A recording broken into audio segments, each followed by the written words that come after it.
हाय नमस्कार मित्रांनो, मी बंटी पगारे. आज आपण आहोत घोटी ग्रामीण रुग्णालय या ठिकाणी. बघा आजूबाजूचा परिसर किती छान आहे.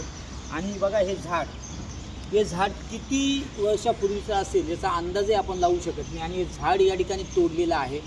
अनेक झाडं आहेत, अशी 4-5 जी झाडं आहेत, ती झाडं या ठिकाणी तोडण्यात आलेली आहे. आपण बघू शकता हे सुद्धा आहे झाड, त्यांचं हे इकडे झाडं आहे आणि हे सुद्धा मोठे झाड दिसतं आहे.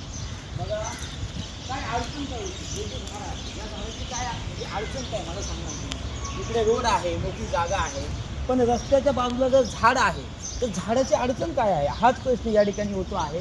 आणि मोठी मोठी झाडं तोडून आपण निसर्गाला संपवण्याचा प्रयत्न करत आहोत. कारण बघा निसर्गाने आपल्याला भरपूर काही गोष्टी दिलेल्या आहेत. निसर्गाची काळजी घेणे हे आपल्या सर्वांचं कर्तव्य आहे. मी या व्हिडिओच्या माध्यमातून महाराष्ट्र सरकारला विनंती करतो की या सर्व गोष्टीची आपण दखल घेतली पाहिजे. आपण काय सांगत आहात, बोलत असताना आपण सांगत आहात मीडियासमोर की झाडे लावा, झाडे जगवा, पण जे झाडं आहेत त्यांना आपण जगवलं पाहिजे, त्यांची काळजी घेतली पाहिजे. झाडे लावा, झाडे जगवा हा तर मुद्दा बरोबर 100% खरं आहे, पण विनाकारण कोणतंही कारण नसताना किंवा काही अडचण नसताना जर झाडं तोडली जात आहे तर याचं करायचं का, हाच मोठा प्रश्न या ठिकाणी निर्माण झालेला आहे.